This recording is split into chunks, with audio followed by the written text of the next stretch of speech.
ನಮಸ್ಕಾರ ಕರ್ನಾಟಕ. ನಾನು ನಿಮ್ಮೆಲ್ಲರೊಂದಿಗೆ ಧ್ಯಾನದ ನಮ್ಮ ಆತ್ಮಬಂಧುಗಳ ಅನುಭವಗಳನ್ನು ಹೇಳ್ಕೊಳ್ಳೋಕ್ಕೆ ತೋರ್ಸೋಕೆ ಇಷ್ಟಪಡ್ತಾ ಇದ್ದೀನಿ. ನೋಡಮ್ಮ, ನೀವು ಏನು ನಿಮ್ಮ ಮದುವೆಯಿಂದ ಬಂದನಲ್ರಿ, ಒಂದು ದಿವಸಲ್ಲಿ ಇದು ಮಾಡಿಲ್ಲ ನಾನು.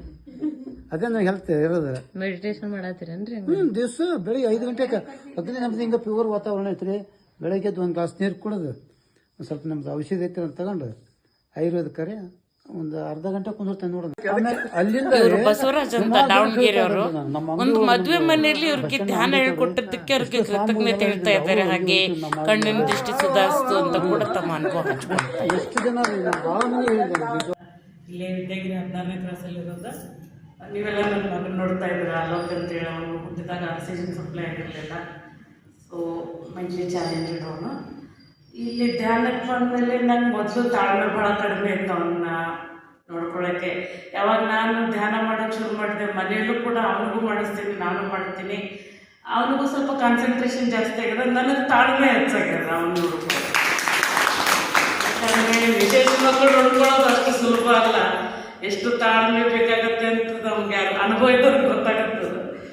ಸೊ ಇದರಿಂದ ನನಗೆ ಒಂದು ಪಾಸಿಟಿವ್ನೆಸ್ಸು ಬರ್ತಾ ಇದೆ. ಎಲ್ಲ ನಾನು ಪ್ರತಿ ಯಾವ ಡಾಕ್ಟರ್ ಹತ್ರ ನನ್ನ ಮಗನ ಕರ್ಕೊಂಡು ಹೋಗಿದ್ದೆ, ಅವ್ನ ರಿಪೋರ್ಟ್ಸ್ ನೋಡಿ ಎಲ್ಲ ಹೇಳೋರು ಬ್ರೈನ್ ಡೆಡ್ ಆಗುತ್ತೆ, ನೀವು ಯಾವುದಕ್ಕೆ ಹೋಗಿ ಸಿಟ್ಕೋಬೇಡ್ರಿ, ಅವನಲ್ಲಿ ಸುಧಾರಣೆ ಆಗಲ್ಲ ಅಂತ.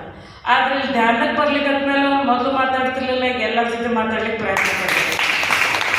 ಇದೆಲ್ಲ ಧ್ಯಾನದಿಂದ ಆಗಿದ್ದು ಧ್ಯಾನ ಕಂಡು ಪ್ರತಿಯೊಬ್ಬರಿಗೂ ಧನ್ಯವಾದ ಹೇಳ್ತೀನಿ.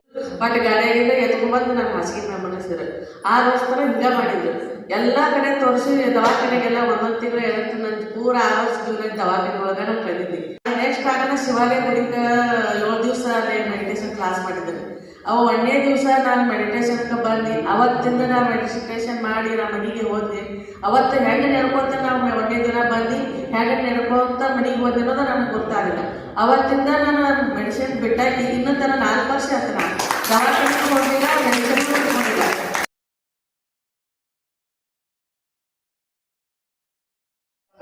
ಜಾಸ್ತಿ ಇತ್ತು, ಯಾವಾಗ ನೋಡಿದ್ರು ಸಿಟ್ಟು ಇರ್ತಿತ್ತು.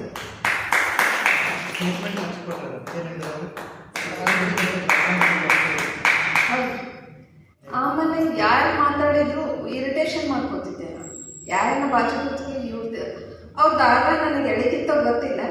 ಆದರೆ ನಾ ಇರಿಟೇಷನ್ ಇದ್ರು ಮಾಡ್ಕೊಂಡು ನನಗೆ ನನ್ನೊಳಗನ ನಾನೇ ಒದ್ದಾಡ್ತಾ ಇದ್ದೆ. ಈಗ ಅದು ಹೆಂಗಾಗೈತೆ ಅಂದ್ರೆ ಸಂಪೂರ್ಣ ಮಾಯ ಆಗೈತೆ. ಧ್ಯಾನದೊಳಗೆ ಬಂದಮೇಲೆ ಒಬ್ಬ ಮನುಷ್ಯನ ನೋಡಿದ್ರು ನನಗೆ ಇರಿಟೇಷನ್ ಮಾಡ್ಕೊಳ್ಳುವಂಥ ವ್ಯಕ್ತಿತ್ವ ನಂದಿದ ಮೇಲೆ ಅವ್ರ ಜೋಡಿ ಹೋಗಿ ನಾ ಹೆಂಗೆ ಮಾತಾಡ್ತೀನಿ ಅನ್ನೋದು ನನಗೆ ಭಯ ಆಯಿತು. ಯಾವಾಗಲೂ ಭಯ. ಒಂಚೂರು ಒಬ್ಬರಿಗೆ ಮಾತಾಡಬೇಕಾದ್ರೂ ಭಯ, ಯಾರಿಗಾರ ಏನಾರ ಕೊಡಬೇಕಾದ್ರೂ ಭಯ, ಇವ್ರು ವಾಪಸ್ ಕೊಡ್ತಾರೆ ಅನ್ನೋದು ಭಯ ಆಯಿತು. ಕ್ಯಾಶ್ ಕೊಟ್ಟರು ಕ್ಯಾಶ್ ವಾಪಸ್ ಬರ್ತೈತಿಲ್ಲ ಅನ್ನೋದು ಭಯ ಆಯಿತು. ಆಮೇಲೆ ಧ್ಯಾನಕ್ಕೆ ಫಸ್ಟ್ ಟೈಮ್ ಬಂದಮೇಲೆ ಇವ್ರು ಸರ್ಗೆ ನೋಡಿದ ಮೇಲೆ ನನಗೆ ಅದು ಭಯನೂ ಹೋಯಿತು. ಗುರುಗಳು ಸಾಕ್ಷಾತ್ ನನಗೆ ಅವರೇ ಕಂಡ್ರು ಅನ್ನೋದು ನನಗೆ ಅದಕ್ಕೆ ಆಗಿದೆ. ಮಾರ್ಚ್ 22. ಈಗ ನನಗೆ ಧ್ಯಾನದೊಳಗೆ ಅನುಭವ ಆಗತ್ತಿದ್ದು ಇನ್ನೂ ಹೆಚ್ಚಿಗೆ ಧ್ಯಾನ ಮಾಡು ಅನ್ನೋದು ನನಗೆ ಸಂಕೇತ ಬರಾಕತ್ತೈತಿ. ಮತ್ತು ಇನ್ನೊಂದ್ಸರಿ ಈ ಗುರುಗಳನ್ನು ಸಾಕ್ಷಾತ್ ನೀನು ಧ್ಯಾನ ಸ್ಥಿತಿ ಒಳಗನ ನನಗೊಂದ್ಸರಿ ಕಣ್ಣಿಗೆ ಕಂಡಾಗ ಅಂದರೆ ಅದ್ರ ಸಂಕೇತ ಏನಂತ ನನಗೆ ಅನ್ನಿಸ್ತು, ನೀ ಇನ್ನೂ ಹೆಚ್ಚಿಗೆ ಧ್ಯಾನ ಮಾಡು, ಇನ್ನೂ ಸಾಧನೆ ಮಾಡ್ಬೋದು ಅನ್ನೋದು ಒಂದು ಅನುಭವ ಸಿಕ್ತು. ದಂಪತಿಗಳಿಗೆ ಸ್ಥಳಾವಕಾಶ ಕೊಟ್ಟಂತ ದೇಶಪಾಂಡೆ ದಂಪತಿಗಳಿಗೆ ಧನ್ಯವಾದಗಳು. ಹೆಚ್ಚು ಬಳಕೆಯನ್ನು ಮಾಡಿಕೊಂಡು ಎಲ್ಲರೂ ಜ್ಞಾನಿಗಳಾಗೋಣ, ಎಲ್ಲರಿಗೂ ಹಂಚೋಣ. ಇದೇ ನಮ್ಮ ಧ್ಯೇಯವಾಗಲಿ. ಇವತ್ತು ವಿಶ್ವ ಧ್ಯಾನ ದಿನದ ಹಾರ್ದಿಕ ಶುಭಾಶಯ. जय हो पत्री जी, जय हो पत्री जी, जय हो ध्यान जगत, जय हो ध्यान जगत, जय हो पिरामिड जगत, जय हो पिरामिड जगत, जय हो शाकाहार जगत, जय हो शाकाहार जगत. This is superior, this is better. ಇದನ್ನ ಹಿಂಗೆ ಮಾಡೋದ್ರಿಂದ 10% ಎನರ್ಜಿ ನಮ್ಮದು ಉಳಿತದ. ಇದು ಕೈ ಜೋಡಿಸೋದ್ರಿಂದ ಇನ್ನೂ 10% ಎನರ್ಜಿ ನಮ್ಗೆ ಉಳಿತದ. ಥರ್ಡ್ ಇಂಪಾರ್ಟೆಂಟ್ ಪಾಯಿಂಟ್, ಕಣ್ಣು ಮುಚ್ಕೊಳ್ಳೋದ್ರಿಂದ 80% ಎನರ್ಜಿ ನಮ್ಮಲ್ಲಿ ಉಳಿದ. ಅಂದರೆ 80 + 10 + 10 100% ಉಳಿತದೆ. ಹಿಂಗೆ ನಾವು ಮಾಡಿದಾಗ ಒಂದು ಸರ್ಕಿಟ್ ಏರ್ಪಾಟಾಗ್ತದೆ, ಕ್ಲೋಸ್ ಆಗುತ್ತೆ ಸರ್ಕಿಟ್. ಅಂದರೆ ಎಲ್ಲೂ ಹೊರಗಡೆ ಹೋಗೋದಿಲ್ಲ. ನಾವೇನು ಕಾಸ್ಮಿಕ್ ಎನರ್ಜಿ ಧ್ಯಾನದೊಳಗೆ ನಾವು ರಿಸೀವ್ ಪಡ್ಕೋತೀವಿ, ಅದು ನಮ್ಮಲ್ಲೇ ಉಳಿತದೆ. ಅದಕ್ಕಾಗಿ ಇದು ಹೇಳಿ ಮಾಡಿಸಿದಂಥ ನಮ್ಮ ಪತ್ರಿಜಿಯವರು ಅವ್ರು ನಮ್ಗೆ ಕೊಟ್ಟಂಥ ಒಂದು ಅದ್ಭುತ ಟೆಕ್ನಿಕ್. ಅದು ಸಿಂಪಲ್, ಅದು ನೆಲದ ಮೇಲೆ ಕೂತಿದ್ರಂದ್ರೆ ಕಾಲು ಕ್ರಾಸ್ ಮಾಡ್ಕೊಳ್ಳೋ ಪ್ರಮೇಯನ ಬರೋಂಗಿಲ್ಲ. ಕೈಗಳನ್ನು ಹಿಂಗೆ ಜೋಡಿಸ್ಕೊಂಡ್ಬಿಟ್ಟು ನಮ್ಮ ಮಡ್ಲೊಳಗೆ ಇಟ್ಕೊಂಡ್ಬಿಟ್ರೆ ಸಾಕು. ಆಮೇಲೆ ಇದರಲ್ಲಿ ಏನಿದೆ ಅಂತ ಹೇಳಿದ್ರೆ, ಹೊಸಬ್ರು ಬಂದಿದ್ರೆ ಹೇಳ್ತೀನಿ, ಸ್ಥಿರ ಸುಖ ಆಸನ ಪದ ಬಳಸ್ತೀವಿ ನಾವು. ಸ್ಥಿರವಾಗಿ ಕೂತಿರ್ಬೇಕು, ಸುಖವಾಗಿ ಕೂತಿರ್ಬೇಕು, ಅಂದ್ರೆ ಹಾಯಾಗಿ ಕೂತಿರ್ಬೇಕು, ಎಲ್ಲೂ ಬಿಗಿತಾ ಇರಬಾರ್ದು. ನಮಗೆ ಮೊಣಕಾಲು ಹಿಡ್ಕೊಂಡವ ನಮ್ಗೆ ಬಳದ್ ಕೂಡಕ್ಕಾಗಲ್ಲ ಅಂತಿದ್ರೆ ಕೂಡ್ಬೇಡ್ರಿ, ಕುರ್ಚಿ ಆಸನ ಬಳಸ್ರಿ, ಕುರ್ಚಿ ಮೇಲೆ ಕೂಡ್ರಿ, ಸೋಫಾದ ಮೇಲೆ ಕೂಡ್ರಿ. ಬೆನ್ನ ನೆಟ್ಟಿಗೆ ಇಟ್ಕೋಬೇಕು ಅಂತ ಹೇಳ್ತಾರೆ ಸಾಮಾನ್ಯವಾಗಿ. ನೀವು ನೆಟ್ಟಿಗೆ ಇಟ್ಕೊಳ್ಳಿಲ್ಲ ಅಂದ್ರೂ ನಡೀತೈತಿ. ಯಾಕಂದ್ರೆ ಧ್ಯಾನಕ್ಕೆ ನೀವು ಶುರು ಮಾಡಿದ ಮೇಲೆ ಒಮ್ಮೆ ಒಳಗಡೆ ನಿಮ್ಗೆ ಆ ಬ್ರಹ್ಮಾಂಡದ ವಿಶ್ವ ಶಕ್ತಿ ಬರಾಕತ್ತಿದ ಮೇಲೆ ನಿಮ್ಮ ದೇಹ ಹಿಂಗ ಹಿಂಗ ಹಿಂಗ ಎಡಕ್ಕೆ ಬಲಕ್ಕೆ ಮುಂದೆ ಹಿಂದೆ ಇವನ್ ಬೇಕಾದ್ರೆ ಹಿಂಗೆ ಬುಗುರಿಗತಿ ತಿರುಗಿದ್ರೆ ತಿರುಗಬಹುದು. ಹಿಂಗೆ ಎದ್ದು ಒಂಥರ ಮೈಯಾಗ ಏನೋ ಬಂದೋರ್ಗೈತನೂ ಆಗ್ಬೋದು, ಏನೆಲ್ಲ ಆಗಬಹುದು. ಎಲ್ಲವೂ ಸ್ವೀಕಾರನೇ, ಸರ್ವ ಸ್ವೀಕೃತಿ ಭಾವ ನಮ್ಮಲ್ಲಿ ಇಟ್ಕೊಂಡು ಏನು ನಮ್ಮಲ್ಲಿ ಬದಲಾವಣೆಗಳು ನಡೀತಾವ, ಅದು ಆ ಶಕ್ತಿ ಒಳಗಡೆ ಬರೋದ್ರಿಂದ ಏನು ನಡೀತಾವ ಅದನ್ನ ಸಾಕ್ಷಿ ಭಾವದಿಂದ ತಾವು ನೋಡ್ಬೇಕು. ವಿಟ್ನೆಸ್ ಆಗಿ, ಇಂಗ್ಲೀಷ್ ಪದ ವಿಟ್ನೆಸ್ ಅಂತೀವಿ. ಜಸ್ಟ್ ನೋಡ್ತಾ ಇರೋದು, ಇದು ದೇಹನೇ ನಾನಲ್ಲ, ಇದು ಏನೂ ನಾನಲ್ಲ, ನಾ ಆತ್ಮ ಇದೀನಿ, ಆತ್ಮನ ಅದಿನೇನು ಏನು ಹೇಳ್ಕೊಳ್ಳೋದು ಬೇಡ. ಜಸ್ಟ್ ಸುಮ್ಮನೆ ನೋಡ್ತಾ ಹೋಗ್ರಿ, ಏನು ನಡೀತದೆ, ವಾಚ್ ಇಟ್ ಅಷ್ಟೇ, ಅಬ್ಸರ್ವ್ ಇಟ್ ಅಷ್ಟೇ ಅಂತ ಇಂಗ್ಲೀಷ್ನಾಗ ನೋಡ್ತಾ ಹೋಗ್ರಿ. ಅವಾಗ ನಿಮ್ಗೆ ನೋಡ್ತಾ ಹೋಗೋದೇ ಒಂದು ಅದ್ಭುತ ಕೆಲಸ, ಅದೇ ಒಂದು ಅದ್ಭುತ ಪ್ರಕ್ರಿಯೆ.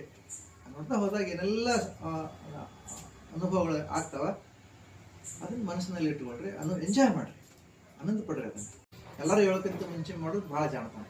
ನಸಿಕ್ನಾಗ ಎದ್ಬಿಡು. 1-2 ಸಲ ನಿಮ್ಗೆ ಒಂದು ವಾರ ತ್ರಾಸಾಗುತ್ತೆ. ಹೊಸದಾಗಿ ಮಾಡೋರಿಗೆ ನಸಿಕ್ನಾಗ ಹೇಳೋಕ್ಕಾಗಲ್ಲ. ಮುಂಜಾನೆ 7-8 ಆದರೂ ಕಣ್ಣು ತೆಗಿಲಿಕ್ಕೆ ಆಗ್ಲಾರ್ದವ್ರಿಗೆ ನಸಿಕ್ನಾಗ 4-5 ಹೇಳೋ ಅಂದ್ರೆ ಕಷ್ಟ ಆಗುತ್ತೆ. ಗಟ್ಟಿ ಜೀವ ಮಾಡಿ ಒಂದು ವಾರ ಇದ್ರೆ ಅಂದ್ರೆ 7ನೇ ದಿನ ನಿಮ್ಮನ್ನು ತಾನೇ ಅವಸ್ಥೆ. ಎಷ್ಟೋ ಸಲ ಈ ಮಹಾತ್ಮರು ಮಲ್ಕೊಂಡವ್ರಿಗೆ ಬಡದು ಹೇಳು ಧ್ಯಾನ ಸಮಯ ಆಗಿದೆ ಅಂತ ತಿಳ್ಕೊಂಡು ಎಪ್ಸಾರ. ಈ ಮಹಾತ್ಮರಂದ್ರೆ ಈ ಫೋಟೋದಾಗಿರೋರು ನಮ್ಮಲ್ಲಿ ಭಾಳ ಜನರಿಗೆ ಅನುಭವಗಳಾಗ್ಯಾವ.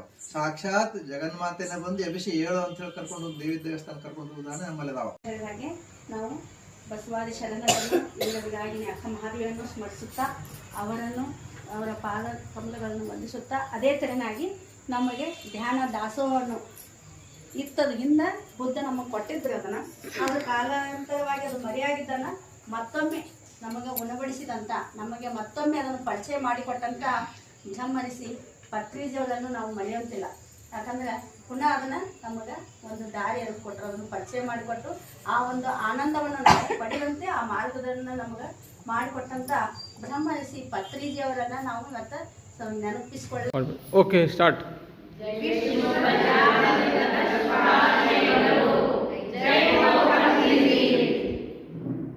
जय हो पिरामिड जगत, जय हो ध्यान जगत, जय हो शाकाहारी जगत. ಸ್ನೇಹಿತರೆ, ತಮ್ಮೆಲ್ಲರಿಗೂ ವಿಶ್ವ ಧ್ಯಾನ ದಿನಾಚರಣೆಯ ಶುಭಾಶಯಗಳು. ಎಲ್ಲರ ಅನುಭವಗಳನ್ನು ನೋಡಿದ್ದೀರಾ. ವಿಡಿಯೋ ಇಷ್ಟ ಆಗಿದೆ ಅಂತ ಅನ್ಕೋತಾ ಇದ್ದೀನಿ. ಮತ್ತೆ ಮುಂದಿನ ವಿಡಿಯೋದಲ್ಲಿ ಸಿಗೋಣ. ವಿಡಿಯೋ ಲೈಕ್, ಕಮೆಂಟ್, ಶೇರ್ ಮಾಡಿ. ಹಾಗೂ ಯಾರಿನ್ನೂ ಸಬ್ಸ್ಕ್ರೈಬ್ ಮಾಡಿಲ್ಲ, ಸಬ್ಸ್ಕ್ರೈಬ್ ಮಾಡೋದನ್ನು ದಯವಿಟ್ಟು ಮರಿಬೇಡಿ.